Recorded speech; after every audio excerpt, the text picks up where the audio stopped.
So hi everyone, welcome you all.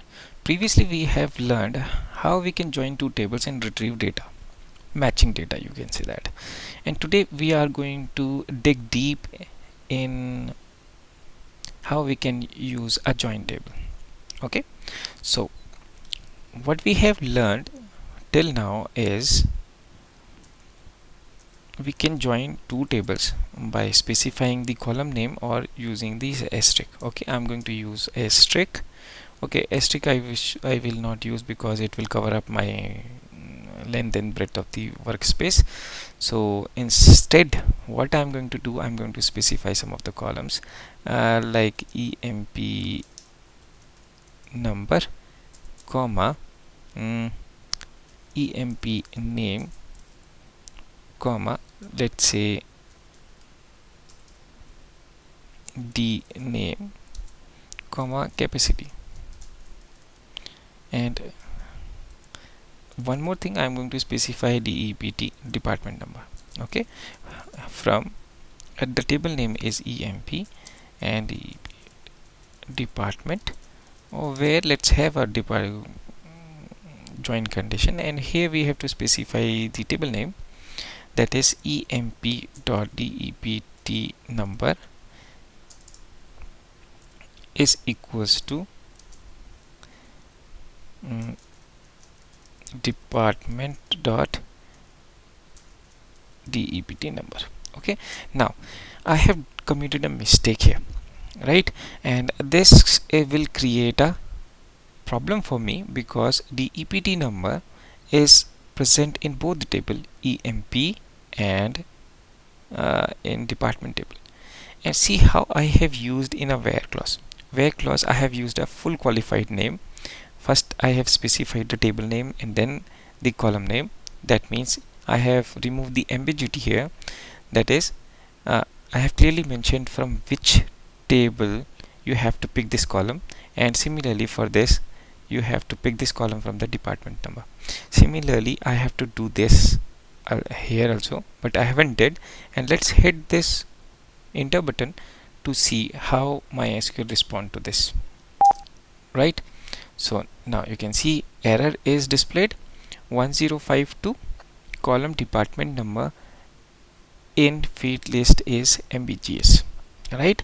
Hopefully you got the answer why it causes the error, because it is not a qualified name. Now how I can modify this query is by specifying any of the table name here. Let's see emp number dot department number.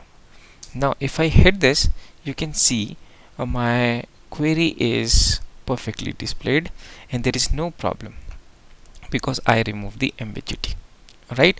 So if you are using multiple tables and some of the columns are same or some of the column names are same, then you have to remove ambiguity by specifying the table name, then dot, then the column name. Okay, hope you got this. Now the cons of this method is it makes our query bulky, or you can say long, very long. We have to type a much, right? So how we can do it is we can give alias name to this tables. Okay, let's see how we can do this. I'm going to copy the previous query, and here what I'm going to do is I am going to give a alias name to the department table. I just need to specify space D, or you can specify as D, ASS space D, which gives the alternative name to the department. Now instead of completely writing the department, you can see I have written a department. Now I'm going to delete this. I'm going to specify a space and then specify, instead of a T I'm going to specify a D. So D dot department number I'm going to specify, and here also instead of a EMP I can specify D. So it now previously it belongs to the EMP table, now it will belong to the department table, or it will picked from the department number department table. Let's hit enter and see whether or not my program executes, query executes. Now you can see the result is same. So in this way also you can specify the query by using alternative name or alias name, you can say. Similarly, I can give a alias name to my EMP column, table as well, and here I can remove by specifying E and C. I'm getting the same result. And what if I specify alias name and use the table? See, now you can see unknown column EMP DEPT number, right? So if you're using an alias name, you have to specify the alias names only. Okay, hope you got this. And this is how we can specify the join condition, right? So now it's time to have a question. What you have to do, you have to create a table called vehicle with these 3 columns and these values, and then you have to create another table called travel, okay, and with these columns: C number, C name, travel date, kilometer, V code, and number of P, okay, NOP. Now then you have to follow these questions, and especially you have to find out the output of this one and this one. Okay, 7th and 8th.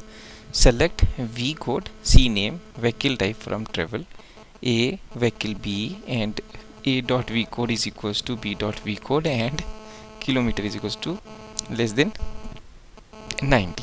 Okay, hopefully you can do it, and you have to do all these in your practical copy as well, right? And you can easily get this question paper as it is outside Delhi 2016, right?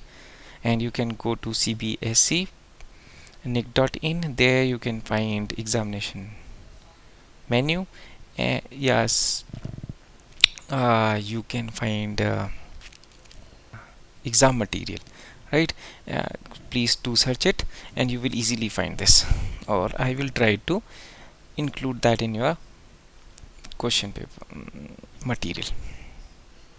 So time to say goodbye and have a nice day. Bye bye, see you.